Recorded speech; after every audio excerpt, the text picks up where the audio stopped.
그래서 여러분들과 2시간 동안 14주 동안 공부를 하는 것이기 때문에 여러분들이 금강경 강의는 지금 이게 대학원 수업이라고 제가 들었습니다. 대학원 수업이 굳이 커리큘럼에 들어있지 않더라도 금강경 강의는 사실은 조교 중에서 굉장히 중요하게 생각하는 경전이 금강경이기 때문에 많이 하는 곳도 많고 뭐 불교 TV만 틀어도 금강경을 하는 곳이 많이 있습니다. 그래서 이게 이제 지금 오늘 수업이 시작되기 전에 이미 여러분들이 금강경은 수십 번을 읽었을 것이고, 그죠? 수십 번이 뭡니까? 수백 번을 읽었을 것이고, 또 어떻게 또 인연이 되어서 금강경 강의를 들어보신 분도 있을 겁니다. 어떤 분이 하시든지 간에. 또 금강경 책도 보신 분도 있을 겁니다. 그런데 이제 여러분들이 다시 봉은사불교대학원에서 과목으로, 정기 과목으로 금강경이 편성이 된 것에 대해서 이제 또다시 이제 여러분이 금강경을 공부할 기회라 생각을 해주시면 감사드리겠고, 앞에 말씀드린 바대로 여러분이 뭐 봉은사에 오셔서 기도를 하시거나 하실 때 금강경을 정말 많이 독송하는 경전입니다. 일단 부처님들이 제일 많이 독송하는 경전이고, 조교 중에서 또 소위경전으로 생각하는 경전이고, 뭐 어떤 설명을 붙여도 금강경의 중요성에 대해서는 여러분들도 많이 알고 있을 거라고 생각을 합니다. 여러분들이 기초반이 아니고 불교대학원반이기 때문에 그렇겠죠. 그런데 제가 드리고 싶은 말씀은 수많이 금강경을 읽었고 또 금강경 강의도 들어봤고 금강경 책도 읽어봤고 했는데 금강경을 모르겠다는 거예요. 금강경에서 무슨 내용을 말하고자 하는지를 모르겠다는 거예요. 기본적으로 대승불교에 들어와서의 경전들은 부처님과 그 이제 제자들이 등장을 하죠. 경전에는 항상 부처님이 혼자서 일방적으로 말씀하지 않습니다. 그렇기 때문에 항상 부처님이 있고 그 부처님에게 질문하는 대상자가 있습니다.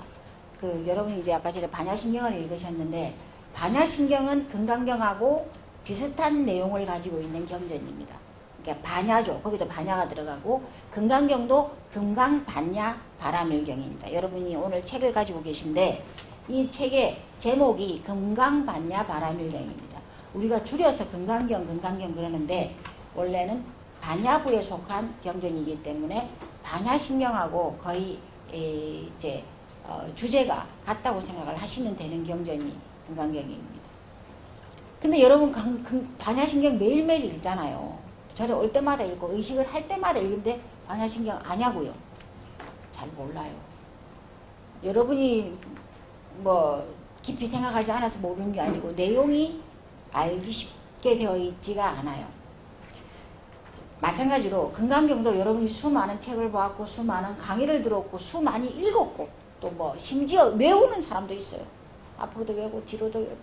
이게 저도 이제 또 우스갯소리를 또 한번 해보면은, 저는 이 금강경을 한번 이제 외웠어요. 언제? 제가 원문사에서 공부할 때 20 몇 살 때겠죠.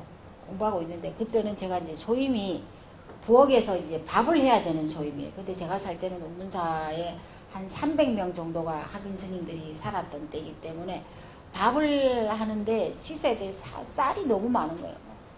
쌀도 많고 쌀을 이게 이제 어떤 기계 같은 데 놓고 밥을 찌는 거예요. 밥을 하는 게 아니고 밥을 찌더라고요.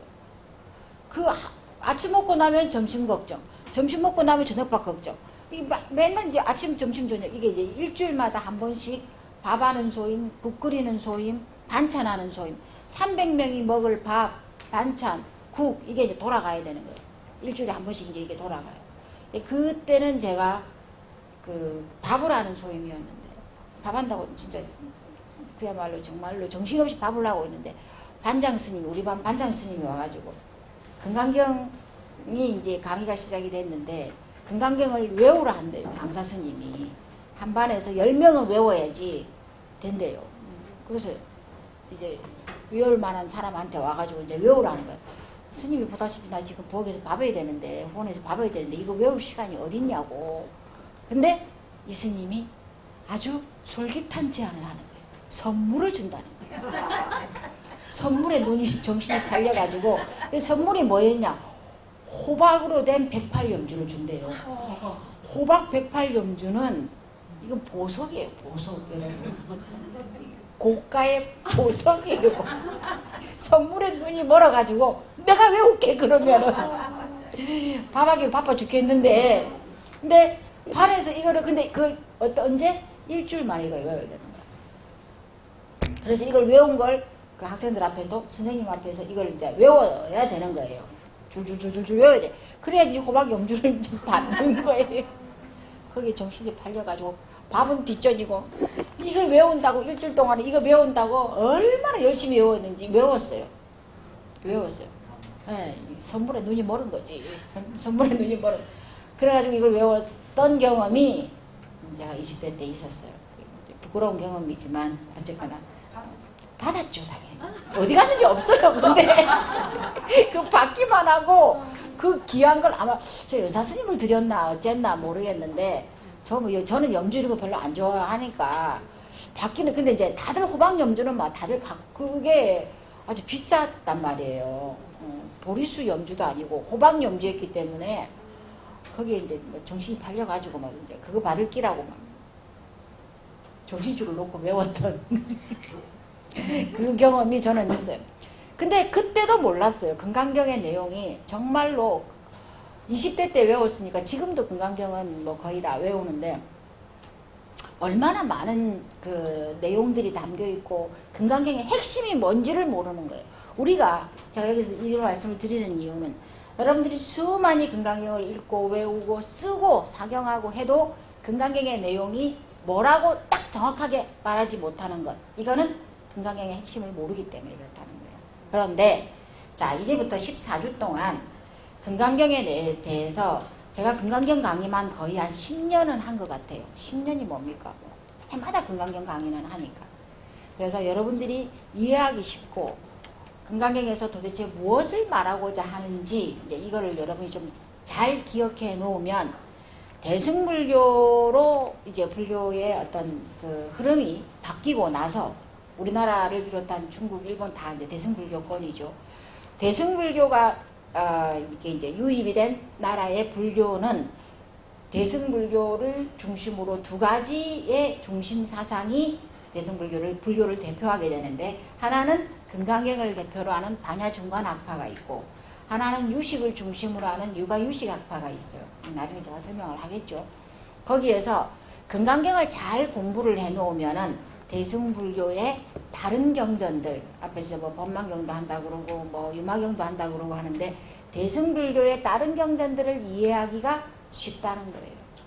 그래서 금강경이 생각 없이 들으면은 무슨 말인지 여전히 몰라요. 그렇지만 이 14주 동안에 여러분들이 금강경을 좀 잘 이해할 수 있게 제가 가급적이면은 정말로 쉬운 말로 설명을 할 겁니다. 그래서 여러분들이 잘 이해를 좀 해놓으셨으면 좋겠다는 뜻에서 말씀을 드리는 것이고 여러분들한테는 강의 계획서가 나가지는 않았을 것 같아요. 그죠? 그래서 일단은 1주부터 14주까지의 우리가 금강경 32분을 다 이제 끝낼 겁니다. 끝낼 것이고, 금강 수업의 어떤 그 진행은, 저는 지금 여기에 여러분들한테 이렇게 제가 이제 봉헌사에 제출한 거는 강의 계획서를 이렇게 제출을 해서 1주에는 뭘 하고 2주 때는 뭘 하고 이걸 이렇게 했는데 이건 여러분들한테는 나누어지지는 않은 것 같습니다. 그래서 결론은 뭐냐? 1주에서 14주까지 제 마음대로 강의하겠다는 거예요. 정해진 대로 하겠다는 게 아니고 결론은 제 마음대로 그냥 해서 14주 때는 이제 될 때는 금강경 이 책 한 권이 여러분들한테 다 좀 이해가 되고 익숙해져서 금강경은 이런 내용을 중심으로 하는 경전이구나 라는 것을 알 수 있었으면 좋겠다는 겁니다. 자, 수업의 방법은 마찬가지로 지금부터 2시부터 시작을 해서 3시 20분까지 강의가 쉬지 않고 지속적으로 시작이 되어서 3시 20분이 되면 이제 금강경 책으로 하는 공부는 끝이 나고 이동을 하셔서 여러분이 이제 금강경으로 배우면서 선에 대한, 참선에 대한 실참을 약간 이제 맛보시는 이제 그런 시간이 한 30분 정도 주어질 것 같습니다. 이것도 어렵지는 않습니다. 여러분들이 참선에 초보자라고 생각을 하고 앉는 방법부터 뭐 생각하는 방법, 뭐 호흡하는 방법, 뭐 이런 것까지 처음부터 시작을 해서 제가 이제 알려드릴 것이고, 그러니까 너무 어렵게 생각하지 마시고 수업에만 잘 나와주시면 된다는 겁니다. 그리고 여러분이 혹시 대학원이죠? 예, 대학원 수업이기 때문에 여러분이 너무 많이 안다고 불교 대학을 거치고 기초반을 거치고 불교 대학을 거치고 대학원에 왔으니까 여러분들이 엄청나게 불교에 관한 공부를 많이 했을 거라는 생각은 저는 안 합니다. 안 하기 때문에 혹시라도 수업 중에 제가 질문을 해서 여러분을 불안에 떨게 한다든지, 요 정도는 불교 기초반에서 배웠을 것이고 요 정도는 불교 대학에서 배웠을 거니까 제가 여러분들께 질문을 해서 여러분이 고개를 못 들고 책을 계속 보게 한다든지, 저와 눈이 마주치는 것을 두려워한다든지, 심장이 벌렁벌렁거리게 한다든지 그런 일은 없을 거라는 겁니다. 저는 여러분들에게 질문을 하지 않을 겁니다. 혹시라도 질문을 할 경우가 있다. 그럼 어떻게 하겠습니까? 제가 대답합니다. 얼마나 좋습니까? 저는 이런 선생님을 본 적이 없습니다. 저처럼 이렇게 마음 편하게 해주는 선생님을 본 적이 없어요. 제가 대답을 할 테니까, 제가 대답을 하고, 제가 뭐 성질이 급해서 제가 묻고 제가 대답을 합니다. 그러니까 뭐 보통은 여러분들께서 집중적으로 들으시기만 하면 되는 것이지 질문에 대한 불안감으로 수업을 갈까 말까, 뭐 대답을 못하면 창피하지 않을까, 이런 걱정은 안 하셔도 된다는 걸 말씀을 드립니다. 자, 오늘은 그 교재, 이 교재는 여러분이 가진 교재를 좀 소개를 하겠습니다. 이 교재는 대한불교 조계종 교육원에서 만든 교재입니다. 여기 이제 책에 보면 맨 앞에 보면 교육원, 대한불교 조계종 교육원 편역이라고 되어 있습니다. 편역. 그러니까 교육원에서 스님들의 교육을 담당하는 곳이 대한불교 조계종의 교육원입니다. 거기서 이제 몇 년 전에 2008년, 2009년에 이 책을 만들었고, 요 책 맨 뒤에 보십시오. 좀 자랑을 또 해야죠. 전 자랑 안 하고는 또 못 사는 성격이라. 자랑. 맨 뒤에 보면 방암록 나와 있어요. 대답을 하세요. 이건 질문 아닙니까? 네. 그러면은 맨 오른쪽 밑에 보면 불황연구소에 범준 있어요. 그 범준이 제 범준이에요. 이 사람, 그 사람이 이 사람이에요. 그죠? 상임연구원 범준애가 있죠? 네, 그 사람이 저라고요. 그래서 이 금강경을 만들 때 제가 이제 그 연구원으로, 교육원에 있을 때 연구원으로 참여해서 만든 책이기 때문에 굉장히 잘 만든 책입니다. 이때까지 조계종에서는 금강경에 관한 아니 뭐 금강경이 중요한 경전이라고 얘기를 했지만 한 번도 금강경에 이렇게 그 어떤 표준이 되는 또는 모범이 되는 교재를 만든 적이 없어요. 근데 이제 교육원에서 2008년도에 처음으로 이게 좀 누구라도 불교를 믿는 사람이면 금강경을 이해할 수 있게 표준화된 교재를 만들자 하고 만든 게 이 책이고, 지금 여러분들이 보시는 거는 여기 보시면 아시겠지만 주석본이에요. 주석본. 주석본이라는 것은 책을 공부하면서 여기에 페이지에 넘어가면은 파란색으로 표시가 되어 있는 부분들이 있어요. 16페이지 보시면 맨 밑에 줄에 1번 초록색으로 1번 본본에는 부자이자라고 되어 있다. 뭐 이런 어떤 그 내용에 대한 설명을 주석이라 그럽니다. 주석. 그래서 이거는 공부를 하기 위해서 참고 교재로 쓰는 거기 때문에 그냥 경전 독송용으로 본문만 나와 있거나 안 그러면 사경용으로 한글만 나와 있거나 그거를 다 합쳐놓은 역할을 하기 때문에 공부하기에는 이 교재가 좋기 때문에 주석본을 교재로 삼았다는 겁니다. 그래서 우리는 14주 동안 이걸로 교재를 할 것이고, 그 다음에 이 교재에 들어가서 이제 금강경의 이제 원래 이름, 금강반야바라밀경의 원래 이름을 설명을 하도록 하겠습니다. 여러분들께 오늘 나눠드린 교재는, 자료는 이 자료입니다. 이 자료를 프린트물 자료를 한번 보시겠습니다. 금강경을 공부하기 전에 여러분들이 미리 좀 알아놓으시면 좋은 내용들이기 때문에 설명을 간단하게 드리고 이제 교재에 들어가서 1분부터 시작을 하도록 하겠습니다. 금강경과 대승경전의 성립. 이제 금강경은 대승불교의 대표되는 경전입니다. 이제 인도에서 이제 불교의 흐름을 좀 보시면 인도에서는 부처님이 돌아가시고 부처님이 이제 활동을 하시던 시대부터는 초기 불교라고 얘기를 합니다.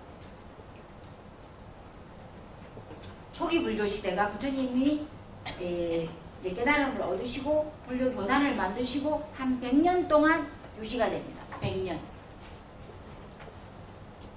부처님이 돌아가시고 100년 동안 유지가 되는 게 초기 불교 형태입니다. 그래서 이때가 초기 불교고 부파 불교 시대가 나옵니다. 이건 여러분이 이제 불교 대학이나 이런 데서 배우실 겁니다. 100년쯤 지나고 나니까 부처님의 가르침에 대해서 부처님이 남겨놓은 계율이나 경전에 대해서 다른 의견을 가지는 사람들이 등장을 하기 시작합니다. 왜냐? 이때까지는 이제 부처님이 항상 기원정사나 중림정사나 이런 데 가면 부처님이 계셨어요. 그래서 내 궁금한 게 있으면 부처님을 찾아가면 되는 거예요. 찾아가서 여쭤보고 그럼 부처님이 이렇다 설명을 해주는 거예요. 굳이 다른 어떤 스승의 말을 들을 필요가 없는 거예요. 부처님 한 분이 유일한 불교 교단의 최고의 스승이었기 때문에 부처님으로서 설명이 다 되는 거예요. 그리고 부처님 돌아가시고 나서 100년까지도 부처님한테서 공부를 한 제자들이 살아있던 시기란 말이에요. 아난다도 살아있었고 가섭도 살아있었고 다 부처님이 돌아가셨다고 제자들이 다 없어지는 것이 아니고 부처님에게서 공부를 했던 제자들이 부처님의 가르침을 열심히 전파를 하는 그런 시기였어요. 그런데 한 100년쯤 되면은 이제 부처님의 제자들마저도 돌아가시는 그런 시기가 됩니다. 이제는 100년쯤 되니까 부처님이나 부처님에게서 직접 배운 제자들이 아무도 없는 그런 시대가 되어버리는 거예요. 이때가 되니까 이제 불교가 부처님이 말씀해 놓은 것을 자의적으로 해석하고자 하는 또는 다른 방법으로 해석해서 좀 더 포괄적인 의미를 내포해서 사람들에게 설명하고자 하는 부류들이 등장을 하기 시작을 합니다. 그들에 의해서 부파죠, 부파. 부파라는 것은 이때까지는 불교 교단이 단일 교단으로 부처님의 단일 교단으로 유지되던 것이 이때는 부파가 나눠지는 거예요. 우리가 알고 있는 것처럼 파가 나눠지는 거예요. 교단이 분열을 한다는 거예요. 교단이 어떻게 분열을 하느냐? 상자부라고 하는 거하고 대중부라고 하는 거하고 요 두 파가 분열을 시작을 하는데 분열을 하게 됩니다. 구체적으로. 근데 여기서 또 여러 가지 18개, 20개 파로 나눠지는데 대표적으로 상자부와 대중부로 나눕니다. 이 상자부가 장로들 위주의 장로 비구 위주의 불교가 그러니까 연세 드신 노 비구 스님들 위주의 이제 파가 상자부가 되고 대중부는 이 소장파 상대적으로 소장파 젊은 비구 스님들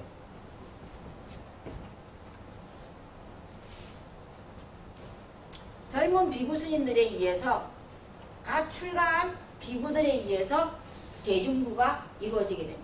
주장이 달라요. 주장이. 어떻게 다르냐? 이 부파가 된 이유가 있어요. 이유가. 이 부파가. 하루는 이 부파불교 시대에 부처님의 제자 가운데 아난다라고 하는 제자가 있죠. 아난다의 제자인 야사라고 하는 그 아난다도 죽었어요. 이제 부처님도 돌아가시고 아난다도 죽고 아난다의 제자 가운데 야사라고 하는 제자가 있었어요. 그 사람이 이제 그 사람도 연세가 이미 거의 7, 80살이 된 장로 비구예요. 이 비구 스님이 바치라고 하는 나라에 가게 됩니다. 인도에 이렇게 인도 지도가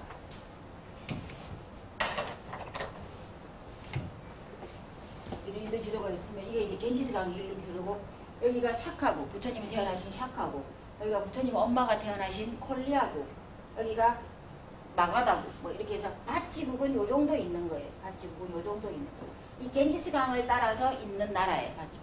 요 지역에 가게 돼요. 요 지역이 바치라고 하는 나라였는데 인도는 아직까지 통일된 대륙이 아니었기 때문에 근데 이 겐지스강을 이렇게 끼고 있기 때문에 무역이 굉장히 많이 발달한 나라입니다. 무역이 굉장히 많이 발달한 나라고 이 지역에 가게 됩니다. 그 야사라고 하는 장로 비구스님 가게 되는데 젊은 비구스님이 어떤 젊은 비구스님이 신도들로부터 돈을 받는 것을 보게 됩니다. 돈을 직접 이렇게 받는 것을 보게 되고 너무나 놀라게 되죠. 왜? 그때까지 불교 교단에서 내려오는 규칙은 그 계율이죠. 규칙은 직접 돈을 받으면 안 된다였어요. 스님들이 제가자들로부터 금이나 은이나 이런 것들을 직접 받아서는 안 된다. 뭐 어떻게 받아야 되느냐? 어떻게 받아야 돼? 봉투에 넣어서 몰래 줘야 돼. 그건 아니고 자 근데 참 이게 여러분 부처님께서 계율을 제정해 놓으신 게 2500년 전에 제정해 놓으신 계율이 하나도 바뀌지 않았어요.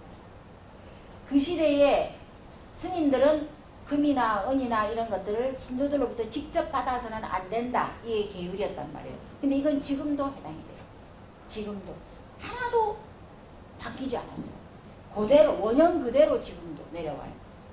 지금은 그 계율로 적용하자 그러면 우리는 신도들로부터 돈을 직접 받아서는 안 되는 거예요. 근데 이제 2500년이 지난 지금도 이러는데 부처님이 돌아가시고 나서 100년 뒤에 젊은 비구들이 아니 말이 되냐고. 지금 우리는 여기서 이게 마가다국에서 파치국으로 가려고 그래도 교통이 필요하고 파치국에서 뭐 샤카국으로 가려고 그래도 교통이 필요하고 그리고 뭐 옷도 입어야 되고 옷도 가사상삼도 입어야 되고 책도 봐야 되고 약도 있어야 되고 한데 어떻게 신도들로부터 돈을 받지 않고 우리가 그럼 생활할 수 있느냐 이런 생각을 가진 젊은 비구들이 이 파치국이 무역이 많이 일어나는 곳이니까 여기에 가가지고 신도들로부터 직접 돈을 받는데 그걸 보고 이 야사 비구가 충격을 받게 됩니다. 그 전까지의 불교 내의 규칙은 뭐냐? 사원 앞에서 큰 물다라이, 경상도 말로 물대야 같은 거 있잖아요. 다라이 같은데 뭐라고 해? 다라이 하면 안 되는 거야. 물통은 좀 작은 느낌이면은 양동이 뭐야 김장하는 것 같이 이렇게 좀 넓은 이렇게 있잖아요. 하여튼 뭐 어쨌든지 간에 절 사원 앞에 그 물통을 이렇게 해가지고 놓고 지나가는 사람이 돈을 거기에 던져요. 그게 더 들어오는 돈은 보시를 받아도 되고 그 못 들어오는 돈은 보시를 받으면 안 되는 거예요. 이렇게 보시를 받았단 말이에요. 직접 돈을 받으면 안 되고 물속에 있는 돈을 건져서 이걸로 이제 보시가 청정한 보시라 생각하고 이걸 건져서 스님들이 이게 이제 약도 사고 뭐 밥도 먹고 뭐 이렇게 하는 거예요. 이게 이제 규칙이었단 말이에요. 왜? 물이라고 하는 매개체를 통해서 돈이 청정해진다고 생각을 한 거예요. 제갈자들이 주는 돈이. 그래서 직접 받지 않는 거죠. 직접 이렇게 돈을 주고받고 하는 게 아니고 물을 한번 거쳐서 받았기 때문에 그 물속에 빠진 돈을 건져다가 이제 쓰는 거란 말이에요. 물속에 안 빠지고 도야 속에 밖으로 나가는 돈은 받을 수도 없어요. 이게 그 당시에 이제 제가자가 스님에게 보시를 하는 방법이었고 이게 공식적인 보시의 방법인데 이 바치국에 가니까 젊은 비구가 어떤 신도들한테 돈을 직접 받아서 자기 주머니에 넣고 직접 받아서 주머니에 넣고 이걸 보게 되는 거예요. 아 큰일 났다. 부처님이 돌아가시고 나니까 이 부처님이 세워놓은 가장 근본적인 계율마저도 흔들린다고 생각을 하게 되고 그렇게 해서 이 상자부 스님들이 문제성을 느끼는 게 요즘 출가한 젊은 것들이 요즘도 그래. 요즘도 노신들 그래. 요즘 출가하는 것들은 정말로 못 쓴다. 근데 이제 옛날에는 오죽했겠어요? 옛날 2500년 전에는 오죽했겠냐고. 요즘도 우리 노수님들이나 요즘 것들은 진짜 쓸 것들이 아무것도 없다고. 기도도 안 하고 신신도 없고 뭐 저것들이 왜 출발했는지 알 수가 없다고. 이렇게 우리를 요구하는데 그 시대는 오죽했겠냐고. 그래가지고 회의를 소집하게 됩니다. 회의를 소집해서 이제 이 돈을 받는 행위라든지 이런 것들을 10가지 일이 14가 이 10가지 일이 그러니까 약간 돈을 받는 일, 신도들에게 직접 돈을 받는 일이 한 가지고 또 한 가지 이 10가지 일 중에 한 5가지가 음식에 관한 거예요. 12시가 지나서는 밥을 먹으면 안 돼요. 식사를 할 수가 없어요. 근데 12시에서 한 마디, 한 15분 정도 손가락에 한 마디 정도가 지날 때까지 밥을 좀 먹게 해달라. 그때 출마한 스님들 대부분 20대란 말이에요. 10대에서 20대 사이에 젊은 청년들인데 밥을 하루에 한 끼 먹는단 말이에요. 저녁도 안 먹고 아침도 안 먹고 아침하고 점심 사이에 한 끼를 먹는데 이 한 끼를 먹는 거 가지고 하루를 버텨야 되니까 시간이 좀 많으면 많이 먹을 수 있으니까 시간을 좀 늘려달라. 이게 밥 먹는 문제가 또 하나 들어가고 또 밥 먹는 문제가 먹을 때 소금을 좀 양념으로 넣어서 먹게 해달라. 왜 탁발을 해가지고 와가지고 각 집마다 음식 맛이 다 다른데 간이 안 맞으니까 이게 참 그러니까 소금을 좀 보관할 수 있게 해달라. 또 음식에 관한 문제가 그럼 발효된 우유는 좀 먹게 해달라. 음식을 남겨놓을 수가 없어요. 탁발을 내가 이만큼 하루 아침 그날 아침에 나가가지고 해가 왔다 하더라도 이걸 내가 다 먹는 게 아니고 다 먹을 수 없어요. 이걸 4분의 1로 나눠요. 내가 탁발을 이만큼 해가지고 왔다 할지라도 4분의 1, 4분의 1, 4분의 1, 4분의 1 나눠서 난 요만큼만 먹어요. 요만큼은 탁발을 못 나간 아픈 스님한테 남겨줘야 돼요. 탁발을 못 나간 아픈 스님이 있을 거니까 그 스님한테 남겨야 돼요. 요만큼은 탁발을 해가지고 오면서 그 마을에 굶고 있는 사람한테 넘겨줘야 돼요.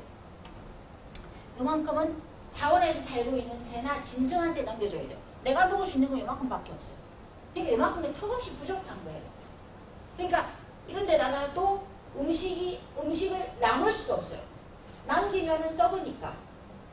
근데 이제 그 중에서 우유는 좀 발효가 되어도 요구르트나 치즈가 되잖아요. 그러니까 발효된 우유는 좀 먹게 해달라. 먹게 해달라. 그게 또 이 10가지에 들어가요. 그러니까 이렇게 10가지가 주로 이제 5가지 정도가 음식과 관련된 문제. 뭐 한 5가지가 이제 생활과 관련된 문제예요. 아까 전에 돈을 받느냐 안 받느냐. 그리고 뭐 포사를 이쪽에서 받았으면은 저쪽 마을에 가서 안 받아도 된다. 뭐 이런 문제예요. 그래서 이 10가지가 정법인지 비법인지를 따져보자. 그걸 가리면서 이제 파가 나누어지기 시작합니다. 그래서 상자부 이 10가지는 비법이다. 지켜야 된다. 부처님이 정해놓은 규칙이기 때문에 법이 아니다. 그러니까 부처님이 지켜놓은 거기 때문에 만들어 놓은 거기 때문에 반드시 지켜야 하는 법이다. 지금에 와서 지키지 않을 수 없다. 라고 규정을 하게 됩니다. 그 중에 한 가지만 10가지 가운데에 9가지는 비법이다. 그러니까 지켜야 하는 법이다. 시대가 변했다고 해서 부처님이 돌아가셨다고 해서 화폐경제 시대가 되었다고 해서 안 지켜서는 안 된다. 그래서 지켜야 되는 법이고 한 가지는 뭐냐? 스승이 정해놓은 것, 자기의 위에 스승이 정해놓은 거는 규칙에 그 스승이 부처님이 말하지 않았다 할지라도 스승의 규칙에 따르는 것은 정법으로 인정한다. 비법 가운데에서 정법으로 인정한다. 요것만 예외를 하고 나머지는 여전히 지켜라. 라고 결론을 내게 됩니다. 그러니까 젊은 스님들이 뭐라 그래? 말도 안 된다. 지금 시대가 어느 시대인데 부처님 돌아가시고 100년이 지나고 시대가 이렇게 빨리 변하고 이 마을에서 이 마을을 가려면 화폐가 필요하고 뭐 수많은 필요한 것들이 있는데 어떻게 부처님 시대에 100년 전에 정해놓은 걸 가지고 지금 우리 시대에 지켜라고 하느냐. 이건 말이 아니다. 너무 불편하다. 꼭 이제 이 대중부 스님들이 불만을 제기하게 됩니다. 그렇게 해서 상자부, 장로 비구 스님들에 의해서 상자부가 부처님의 계율을 근본 그대로 하나도 훼손하지 말고 지킵시다 라는 게 상자부 불교가 되고, 대중부 불교는 젊은 시대가 바뀌었으니까 조금 변화시켜서 불교를 받아들입시다 라고 주장을 하게 됩니다. 그래서 나중에 이 상자부 불교는 우리가 알고 있는 남방, 동남아시아 쪽으로 전해져서 소승불교가 됩니다. 그래서 이 소승불교라고 물론 부르면 안 되는데 상자부 불교, 남방불교 이렇게 불러야 됩니다. 그리고 이 대중부 불교는 중국 우리나라로 전해져서 대승불교가 됩니다. 대승불교의 조상이 되는 거죠. 이렇게 불교가 좀 나누어지는 그런 시기를 거치게 됩니다. 그 다음에 나오는 게 이 부파불교를 지나서 대승불교가 나오게 됩니다.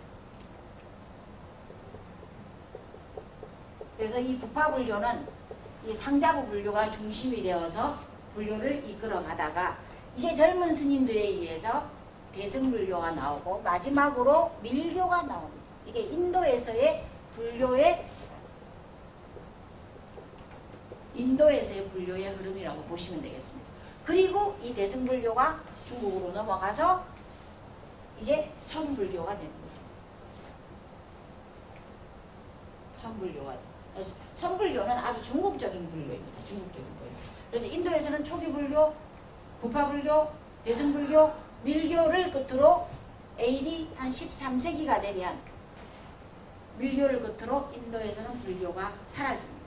여러 가지 원인이 있는데 그 원인 중에 가장 큰 원인이 밀교가 힌두교와 거의 비슷한 점이 없게 됩니다. 주술, 제사, 주력 이런 것들을 사용하면서 좀 이렇게 불교 외적인 것들을 많이 받아들입니다. 인도적인 것들을 많이 받아들여서 밀교가 힌두교와 구별점이 없어지게 되고 또 그 당시에 인도의 이슬람 왕국이 만들어지게 됩니다. 이슬람 왕국에 의해서 불교가 조직적, 국가적으로 탄압을 받으면서 불교의 가장 큰 대학이라고 하는 나란드 대학이라든지 이런 것들이 이제 문을 닫게 됩니다. 스님들은 강제 환속을 당하게 되고 사찰은 황폐화되고 하면서 불교가 사라지는 이제 이렇게 역사가 되게 됩니다. 그래서 요 시기에서 가장 중요한 거는 이제 우리가 알고 있는 대승불교입니다.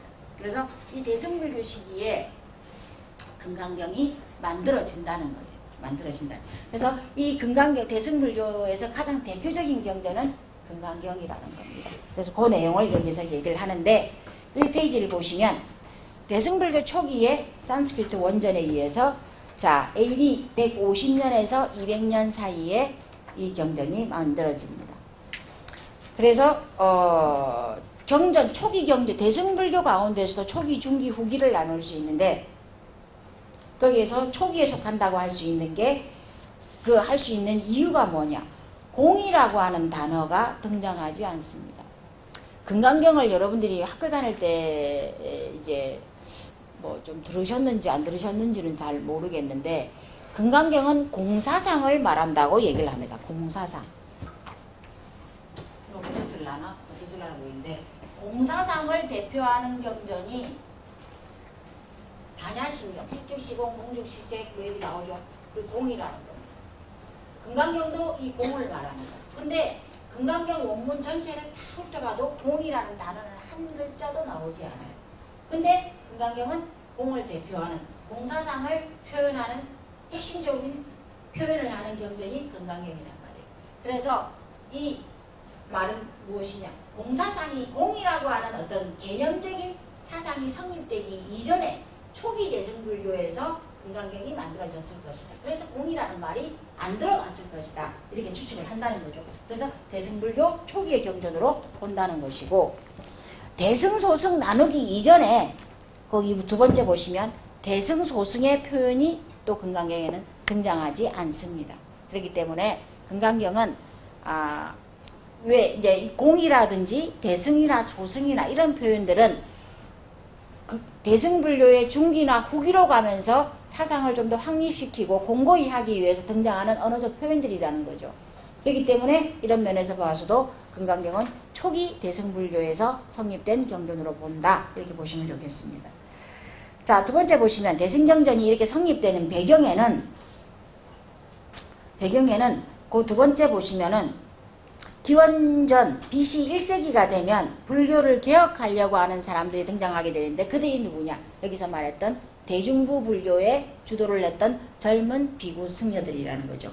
그들에 의해서 붓다의 본래 정신으로 돌아가자. 부처님이 출가를 하고 깨달음을 얻고 불교라고 하는 종교를 만들어서 전도를 하고 했던 것이 그 근본 정신을 좀 회복하자. 이게 이제 대승불교의 모토였다는 거예요.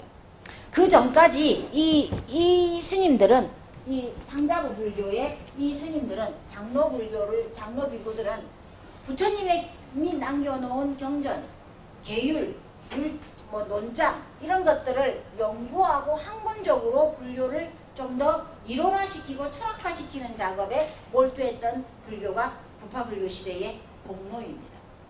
그러니까 지금도 여러분 불교를 가만히 보시면은 불교는 뭐 심리학 하나만 봐도 그렇고 불교는 과학과의 대립이 거의 별로 없어요. 그 공로가 어디서 나오느냐 하면은 이미 기원 전 부파불교 시대에 수많은 그 시대에 뛰어난 천재들이 부처님의 가르침을 철학화시키고 이론화시키고 논리화시키는데 몇백 년을 보냅니다. 몇백 년을 보냅니다. 근데 이제 그 공로가 있는데 그 공로 이전에 그러면 폐해는 뭐냐? 단점은 뭐냐? 그들이 그렇게 이 부파불교 시대의 스님들이 공부만 하고 연구만 하고 할 때 불교를 믿는 신도들은, 불자들은 아니 절에 갔는데 뭐 불상도 없고, 부처님 돌아가시고 한 400년 동안은 불상이 없는 시대죠. 무불상 시대죠. 불상도 없고 탑만 지어져 있는데 탑에다가 공양하고 탑에다가 꽃을 올리고 탑에다가 금으로 입히고, 그러니까 남방불교 쪽으로 갔다 그랬잖아요. 여러분 지금 남방 쪽에 가보세요. 얼마나 대단한 탑들이 많아요. 스투파들이 얼마나 많아요. 황금 사원, 에메랄드 사원 이런 거 많이 봤잖아요. 네? 안 가보셨어요? 예?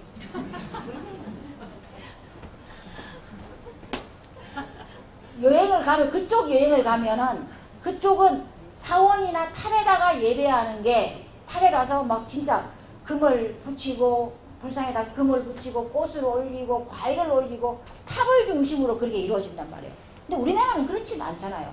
우리나라는 경전을 중심으로 중요시하게 생각하는 경전신앙이 발달을 하게 되고, 이 상자부불교, 대승불교에는 불탑신앙이, 부처님이나 탑이나 불탑신앙이 일어나게 됩니다. 그래서 이 사람들이 한 게 뭐냐 하면은, 이 상자부불교 스님들은 자기네들이 불교를 연구하고 불교를 이론화시키고 불교를 체계화시키는 그 작업을 하는 동안 일반 신도들은 불탑에다가 공양해라, 예배하고 공양해라, 그럼 복을 받을 것이다, 이렇게 했기 때문에 불교 신도들은 도대체 부처님이라고 하는 사람을 한 번도 본 적도 없고 스님이라고 하는 사람들이 나와서 법문을 한 적도 없고, 이게 불교가 모호해지기 시작을 하는 거예요. 그걸 극복하기 위해서 대승불교 사람들이 이 대중부에서 이래서는 안 된다. 부처님이 언제 출가해서 깨달음을 얻어서 중생의 구제를 위해서 부처님이 출가하고 깨달음을 얻었지, 부처님이 불교를 연구하고 불교를 일원화시키고 중생과 일반 민중과 괴리된 불교는 사실은 부처님이 원하는 바가 아니다. 그래서 부처님의 출가 근본 정신으로 돌아가자. 그렇게 하려면 뭘 해야 되느냐? 부처님의 말씀을 공부하자. 경전을 공부하자. 그래서 대승불교에서는 경전수지신앙이 나오게 됩니다.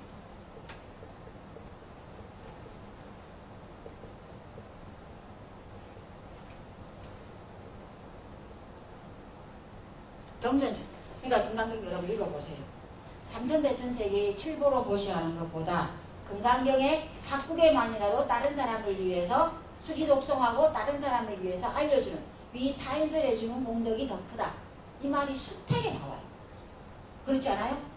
금강경을 읽어보면 삼천대천세계에, 이 가득 찬 세계에 뭐 보물로 보시하고 금으로 보시하고 뭘 하는, 이 불탑에다가 이렇게 보시하는 것, 그런 것보다 금강경의 내용을 잘 이해를 해서 자기가 수지독송을 하고 다른 사람에게 알려주는 공덕이 더 수승하고 더 크다라는 내용이 금강경 곳곳에 나오는데, 그게 뭐냐? 경전 수지신앙을 강조하고 있는, 경전을 많이 읽어서 경전의 내용을 이해를 하고 경전의 내용을 사람한테 알려주는 공덕이 크다. 그래서 대승불교를 대표하는 경전이 금강경이다. 이제 그만 불탑에다가 금을 붙이고 꽃을 올리고 과일을 올리고 하는 건 그만해도 된다는 거예요. 이거는 부파불교에 주장했던 불교적인 양식이고, 이렇게 해서 복을 받을지는 모르지만 부처님이 말하고자 했던 것은 경전에 나와 있다는 거예요. 이게 경전대로 부처님의 말씀대로 살아보자.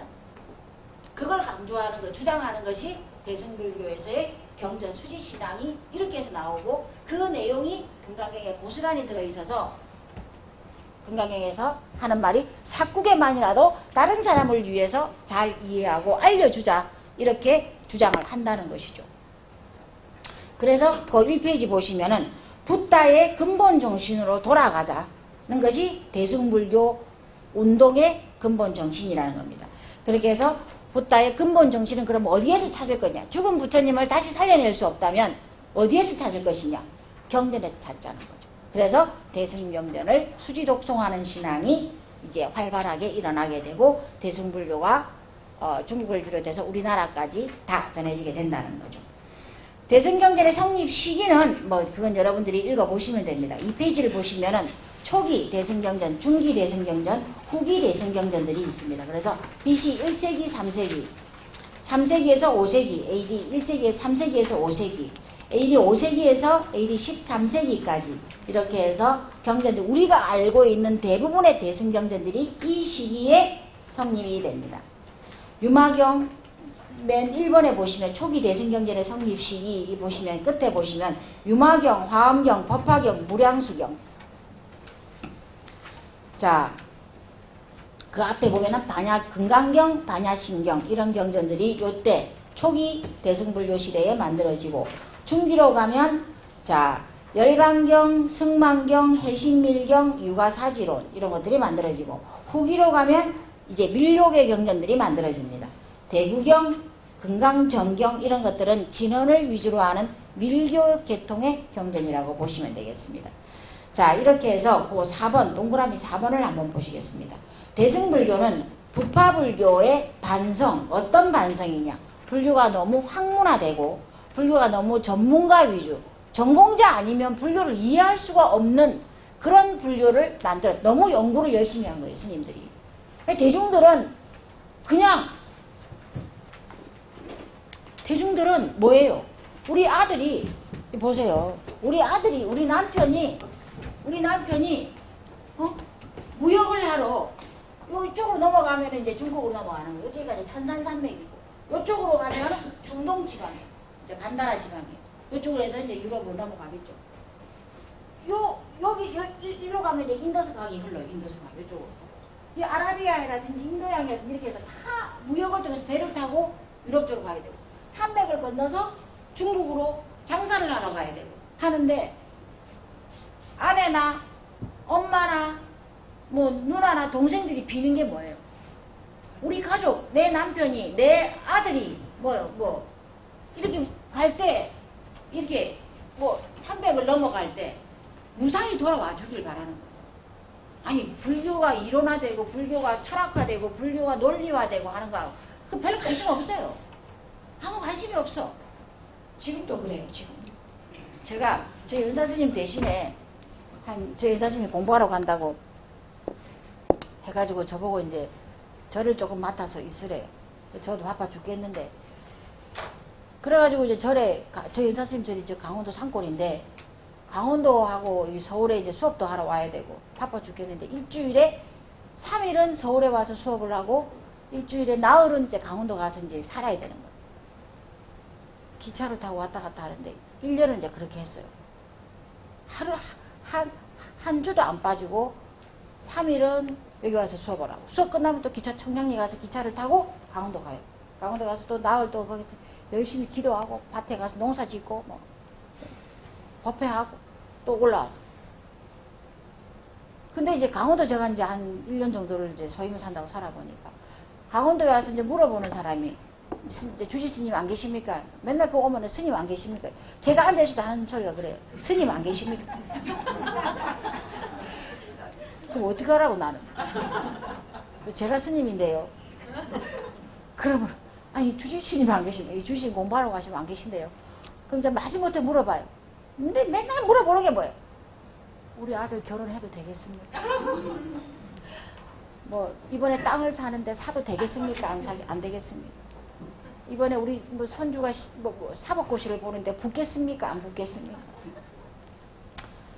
맨날 물어보는 게 이거 물어보러 오는 거예요. 그러니까 제가 생각했어요. 아무도 부처님이 금강경에서 무슨 말씀을 하셨어요? 이거 물어본 사람 한 명도 없어요. 근데 그거 물어보면 내가 정말 대답을 잘할 자신이 있는데 아무도 그런 거는 안 물어봐요. 안 물어보고 땅을 사야 되겠습니까? 안 사야 되겠습니까? 이 결혼을 시켜야 되겠습니까? 안 시켜야 되겠습니까? 재판에서 이기겠습니까? 안 이기겠습니까? 나보고 어쩌라고요, 이거를. 정말. 그래서 제가 그 생각에, 그 시대나 이 시대나 엄마들이 원하는 거는 우리 남편이 사업이 잘 될까 안 될까, 승진을 할까 안 할까, 내 아들이 내 딸이 시험을 붙을까 안 붙을까, 이 결혼을 하면 좋을까 안 좋을까, 이거지. 금강경에서 부처님이 무슨 말씀을 했는지, 화엄경에서 부처님이 무슨 말씀을 했는지 하나도 안 궁금한 거예요. 하나도. 그 시골에 가가지고 내가 무슨 금강경을 여기서 공부를 하면 뭐해? 서울에서 금강경을 강의를 하고 어쩌고 저쩌고, 아무도 내한테 금강경 안 물어봤어요. 그렇기 때문에 알아들을 수 있는 사람, 부처님이 오죽하면 그렇게 말했겠어요. 부처님의 가르침은 알아들을 수 있는 사람한테만 말하라. 궁금해하지 않는 사람한테는 말하지 말라. 그래서 불교는 정말로 저 서울역 가거나 저 어디 여러분 가보세요. 지하철역 가보세요. 불교를 믿읍시다 하고 돌아가는 사람 있어요, 없어요? 없어요. 그럴 수가 없어요. 왜냐하면 듣지 않으려고 하는 사람한테는 말하지 말라. 인연 없는 사람한테는 불교는 말할 수 없어요. 왜? 안 들으니까. 말해줘도 소용이 없으니까. 근데 다행히 여러분들은 금강경을 듣고자 왔으니까 제가 열심히 가르치면 되죠. 그래서 그 시대 엄마들인들, 그럼 2500년 전에 부처님 시대의 엄마들인들, 우리 아들이 이쪽 산맥을 넘어서 장사를 하러 갔는데, 낙타를 타고 장사를 중국으로 하러 갔는데 무사히 돌아와야 될 거 아니에요. 배를 타고 무역을 하러 갔는데 무사히 집에 와야 될 거 아니에요. 이런 거를 좀 빌어야 되는데, 이 시대의 스님들은, 상자국 이 장로 스님들은 매 불교를 연구하고 알아듣지 못하는 소리만 하는 거예요. 그래서 점점 불교 인구가, 불교를 믿는 인구들이 소멸할 즈음에 대승불교가 일어나서 민중불교로 이제 형태를 바꾸게 되는 거죠. 이게 이제 대승불교가 부파불교의 한계점을 극복하고 이 말에 해당된다고 할 수 있습니다.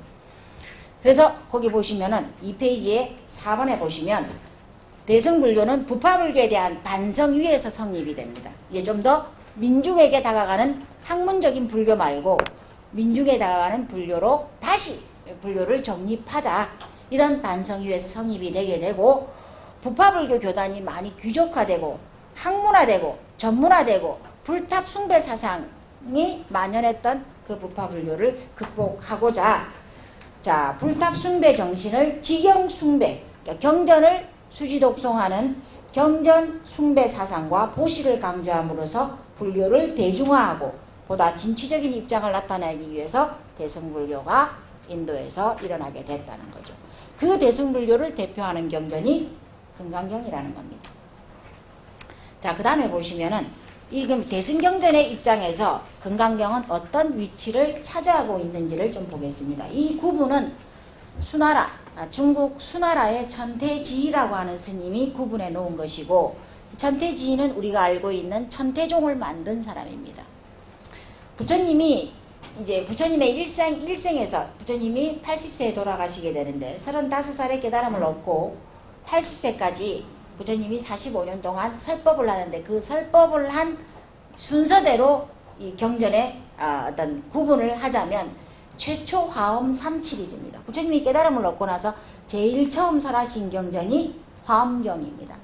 21일간을 화엄경을 설하는데 아무도 못 알아들어요. 아무도 못 알아들어요.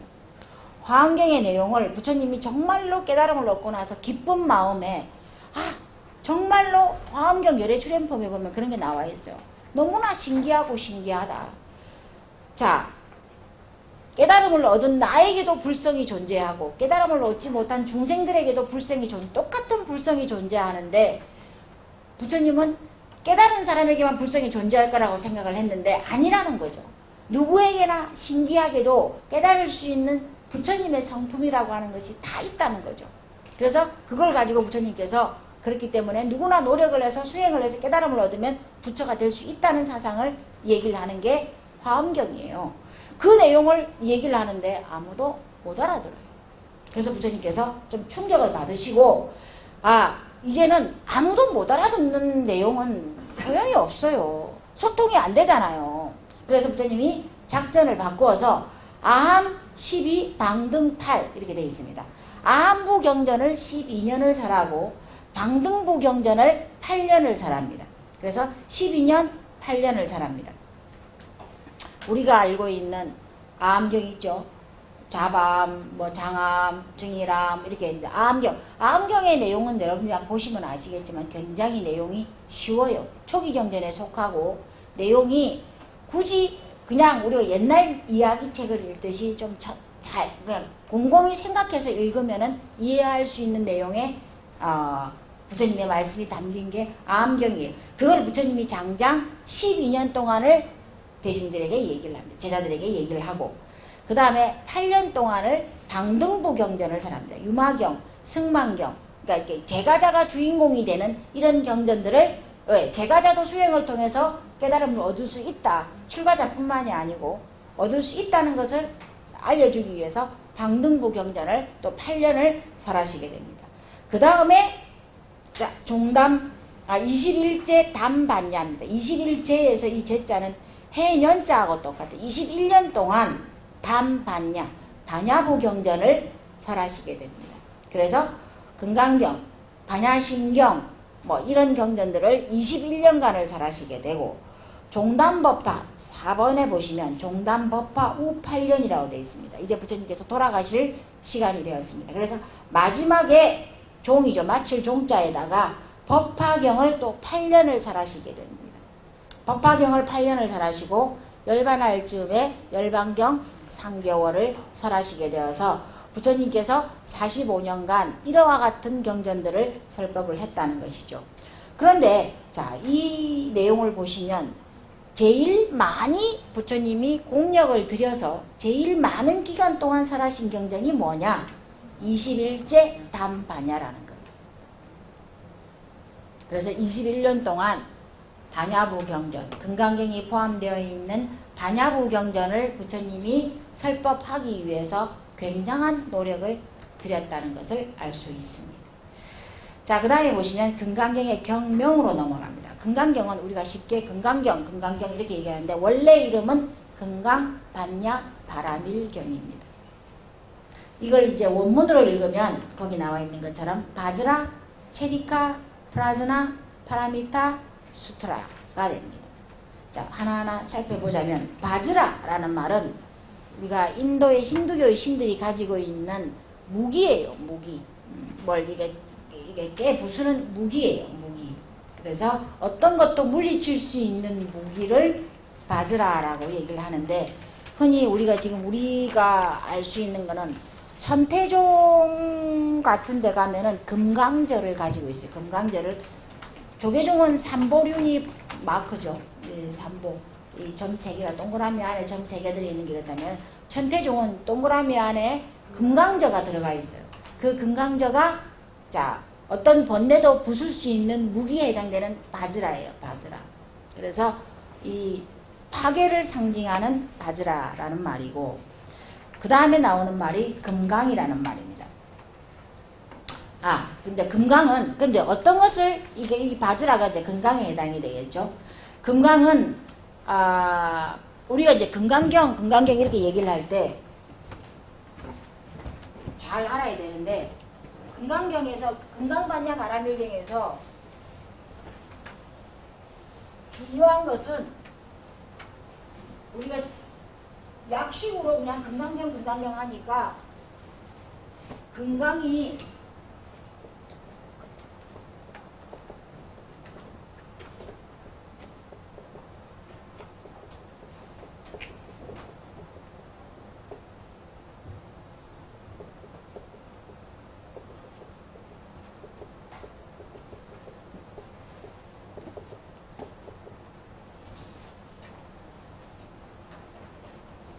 이게 이제 금강경의 원래 이름이에요. 원래 이름. 반야신경도 우리가 줄여서 반야신경 하지만 마하, 반야, 바라밀타 신경이 반야신경의 원래 이름이죠. 우리가 이 경전의 이름을 볼 때 가장 중요한 말은 뭐냐? 반야예요. 반야예요. 우리가 금강경 줄여서 얘기하니까 금강이라는 말이 중요할 것 같은데, 금강이라는 말은 반야라는 말을 수식하는 수식어예요. 비유하는 말이에요. 어떤 반야냐? 반야라는 말은 지혜라는 말이에요. 우리가 지혜라는 말이 없지 않았어요. 중국에 지혜라는 한자가 있었어요. 그럼에도 불구하고 불교적인 지혜를 나타내기 위해서 일반적인 지혜보다 훨씬 더 높은, 훨씬 더 많은 의미를 함축하고 있는 이 지혜라는 것보다 더 많은 의미를 내포하고 있고, 이 지혜를 뛰어넘는 지혜라는 의미에서 반야라는 말을 만들어냈단 말이에요. 반야라는 말을. 근데 이 반야는, 그러면 우리는 지혜가 추상명사예요. 추상명사죠. 지혜만, 반야 아니고 지혜만 가지고 봐도 추상명사. 그래서 잘 모호해요. 지혜에 대한 개념이 확실하게 드러나지 않는단 말이에요. 그래서 이 지혜가 어떤 지혜이냐? 금강과 같은 지혜라는, 금강과 같은. 그러면 이제 이 금강에 대해서 설명해요. 금강은 우리가 알고 있는, 금강은 뭐냐? 아까 바즈라처럼 잘 깨어지지 않고 단단하고 견고하고 아주 반짝반짝 빛나는 그런 의미를 가지고 있어요. 그래서 이걸 다이아몬드라 그래요. 여러분이 이거 너무나 좋아하는 다이아몬드, 여러분 반지, 다이아몬드 반지. 이제 금강경을 영어로 번역하면 다이아몬드 수트라예요. 다이아몬드 수트라라고 번역을 해요. 근데 이제 이 금강에 세 가지 특징이 있어요. 다이아몬드의 세 가지 특징이 뭐냐? 하나가 견고하다. 견고하다. 단단하죠. 다이아몬드가 광석이죠, 여러분. 그렇잖아요. 여러분들이 가지고 있는 대부분의 보석들은 다 광물이에요, 광물. 근데 광물 중에서도, 보석 중에서도 다이아몬드가 탄소를, 다른 광석들은 다 원자와 원자끼리 연결이 되어 있는데, 이게 중복이 되어 있는데, 합성이 되어 있는데, 다이아몬드는 탄소 원자로만 이루어져 있어요. 경도가 10이에요, 10. 10에 해당이 돼요. 사파이어, 아까 전에 말한 호박, 이런 것들도 다 광물에서 나오긴 하지만, 그런 것들은 경도가 낮아요. 잘 부서져요. 근데 다이아몬드만 탄소 원자로 이루어져 있기 때문에 강도가 제일 세요. 그래서 견고함의 대표적인 명사예요. 그래서 어떤 지혜, 금강과 같이 견고한 지혜, 어떤 것에도 부서지지 않는 견고한 지혜를 말하는 거예요. 반야는 말하는 거고. 두 번째가 광명이 있어요. 광명. 네, 여러분 반지나 뭐 이렇게 다이아몬드가 반짝반짝 빛나죠. 어디에 있어도 반짝반짝 빛나잖아요. 반야도 지혜도 마찬가지예요. 아무리 감추어도, 아무리 내가 지혜가 없는 것처럼, 어리숙한 노인처럼, 뭐 시골의 무지랭이처럼 감추어도 반야 지혜를 얻은 사람은, 이 금강경에서 말하는 반야라고 하는 지혜를 수행을 통해서 얻은 사람은 어디에 있더라도 반짝반짝 빛난다. 그 사람의 견해나, 그 사람이 하는 행동이나, 그 사람의 통찰력이냐, 이런 것들로 봐도 어디에 있어도 그 사람은 빛나는 사람이라는, 빛나는 지혜를 가진 사람이라는 그런 의미에서 광명이 있고, 세 번째가 예리하다. 예리하다. 예리. 다이아몬드를 가지고 유리를 잘라요, 여러분. 아주 예리해요. 다이아몬드를 가지고 유리를 자를 수 있을 정도로 아주 날카롭고 예리한 게 또 다이아몬드예요. 그래서 반야도 마찬가지예요. 이 반야 지혜를 얻게 되는 수행자는 예리한 지혜를 가진다. 누구에게나 용서하고, 누구에게나 관용적이고 포용적일 때도 있지만, 정말로 잘못했을 때는, 정말로 필요할 때는 스승도 죽이고 부처도 죽일 정도의 예리함이 있어야 된다는 거예요. 예리함이 있어야 된다. 네, 그런 이 세 가지 금광이 가지고 있는, 다이아몬드가 가지고 있는 이 세 가지 능력이죠. 이걸 이제 어떤 기능, 능력, 이런 것들이 포괄적으로 나타나 있는 게 우리가 살고 있는 세상에서 다이아몬드밖에 없다는 거예요. 그래서 금강이라는 표현이 앞에 붙었어요. 그냥 반야바람일경 해도 돼요.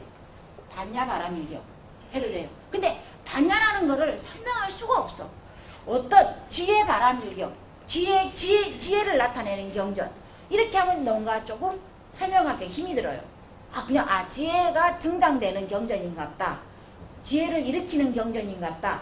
이렇게 하는데 이렇게 해서는 설명이 모호하니까 우리가 누구라도 세상에 사는 사람이면 누구라도 알고 있는 이 세 가지 기능을 가지고 있는 세 가지 능력을 가지고 있는 견고하다, 광명이 있다, 예리하다 라는 것을 가지고 있는 그리고 가장 값지고 귀한 존재인 다이아몬드를 앞에다가 붙여서 이와 같은 지혜를 가지고 있는 지혜를 알려주는 경전이 금강반야 바라밀경이다 라고 설명을 하는 거예요.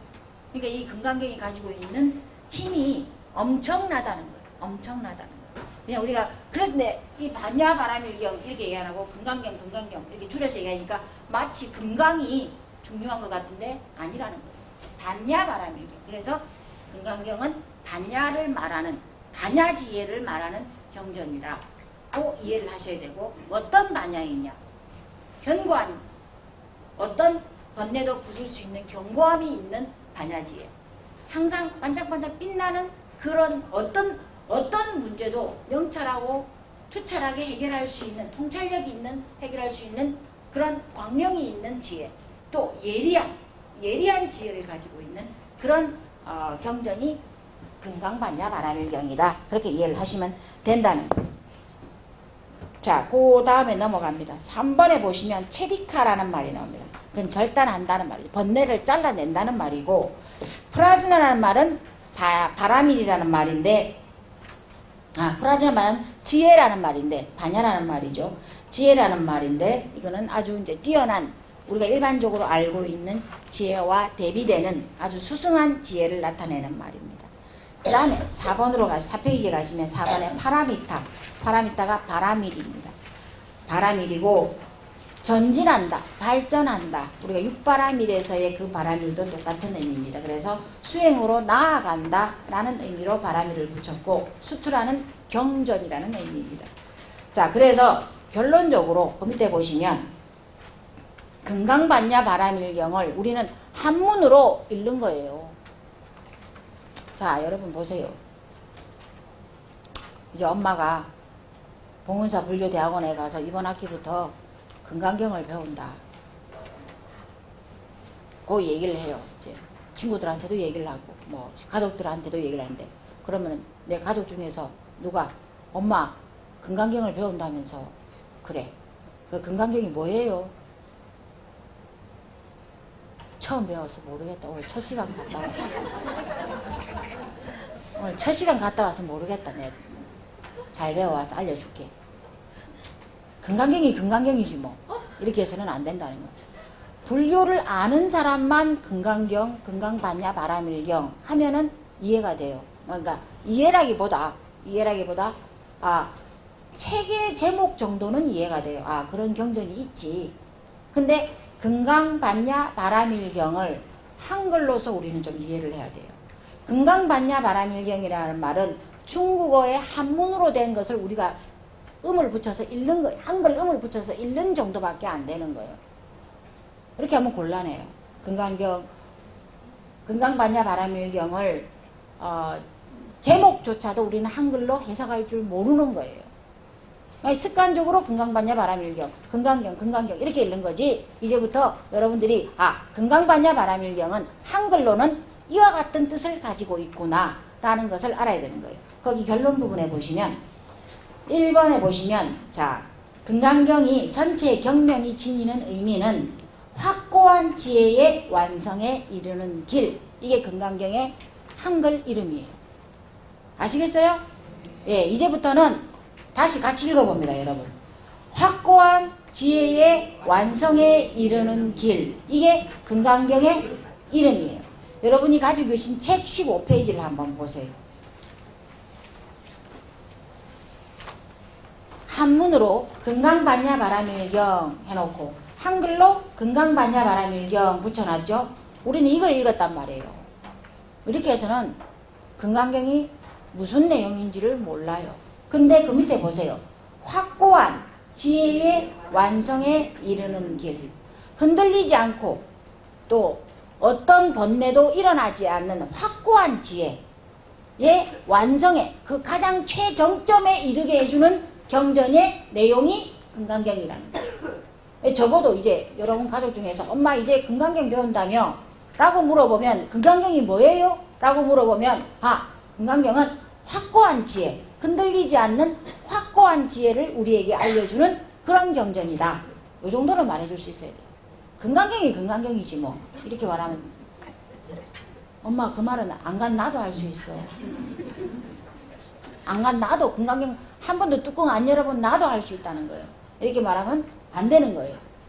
그러니까 오늘 여러분이 꼭 기억하셔야 되는 것은 금강반야 바라밀경을 한글로 이름했을 때 확고한 지혜의 완성에 이르는 길, 그런 의미를 가지고 있는 경전이다라는 것을 알아야 됩니다.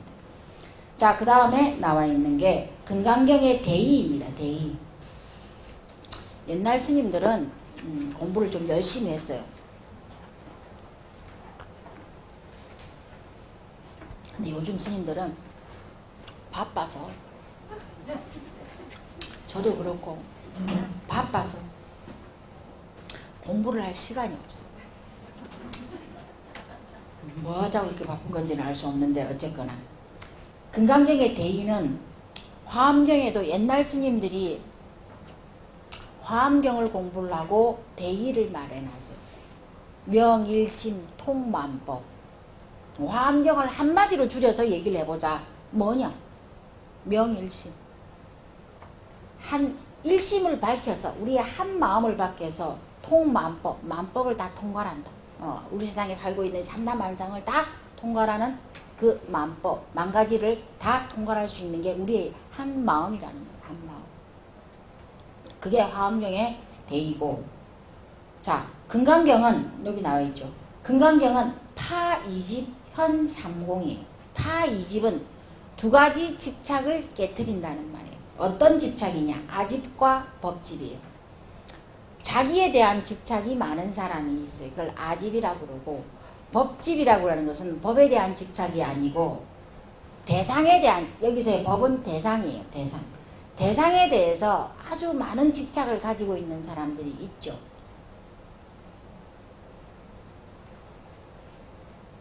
자, 그걸 알아야 돼요.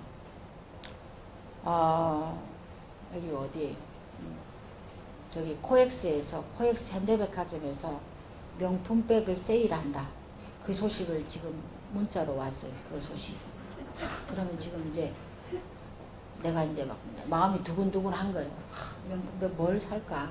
어떤 신상이 나왔을까? 막 이제. 근데 이제 내가 명품백이 없느냐? 있어요. 있어요. 집에 몇 개 있어요. 그런데도 명품백을 내가 또 사고 하는 거는 명품백이라고 하는 법칙, 대상에 대해서 내가 집착을 하고 있구나, 결핍이 있구나 라는 것을 내가 알아야 되는 거예요. 알아야 되는 거예요. 그게 법집이에요. 법집. 누구라도 그런 대상이 있죠. 집착하는 대상이 있죠. 명예. 나는 뭐 명예가 좀 이제 나는 뭐 이렇게 뭐 아니면 돈, 뭐 금전, 그래가지고 뭐 예금을 가지고 이은행 갔다가 이은행에서 0.1% 이자를 더 준다 그러면 이은행 갔다가 이은행에서 아이고 0.1% 더 주겠습니다. 그럼 또 여은행 옮겼다가 내가 돈에 대해서 큰 집착을 가지고 있는 사람이라는 것을 스스로 알아야 돼요. 그게 법집이에요. 법집. 명품백이면 명품백 또 마찬가지죠. 뭐 다 이게 다 사람들이마다 다 다르기 때문에 하나라고 지칭할 수는 없지만 그게 법집이라는 거예요. 그걸 깨뜨려야 된다는 거예요. 깨뜨려야 되고 또 자기에 대한 집착. 오로지 내가 가장 중심이라는 거예요. 내 고집, 내 견해, 나의 가치, 내 주장 이런 것들이 받아들여져야 되는 거예요. 그게 받아들이지 않으면 화가 나는 거예요. 분노하는 거예요. 분노가 일어나는 거예요. 이런 거는 아집인 거예요. 자기에 대한 집착이나 애착이 굉장히 강한 거죠. 이 두 가지를 깨뜨려서 현 삼공. 자, 나라고 하는 것이 자기에 대한 집착이 강한 사람은 자기가 영원히 산다고 생각을 하는 거죠. 근데 우리 그렇지 않죠. 영원히 살 수 없는 존재라는 거예요. 그게 뭐냐? 공이에요. 나는 언젠가 공으로 돌아가는 존재라는 것을 알아차리라는 말이에요. 법집도 마찬가지죠. 그렇게 이 은행에서 0.1%더 주고 저 은행에서 0.1%더 주고 뭐 명품백이 10개가 있고 뭐 차가 뭐 좋은 차가 뭐 10개 20개가 있는데 이건희 할아버지인데 정말 죄송한데 이건희 할아버지한테 이건희 할아버지가 그렇게 자동차를 좋아해가 좋은 차를 그렇게 많이 모아놨다는데 지금 누워 계시면서 좋은 차를 탈 수 있어요 없어요? 못 타요. 못 타요. 그런 것들은 다 이건희 할아버지가 본인도 저렇게 될 줄 몰랐겠지. 몰랐겠지. 하루아침에 저렇게 되는 거라면 하루아침에. 그러니까 이런 것들은 창피하기 전에 정리를 해야 돼요. 정리를 해야 돼요. 일정한 나이가 되면 정리를 해서 물욕에 대한 것들은 어느 정도 끊어줘야 돼요.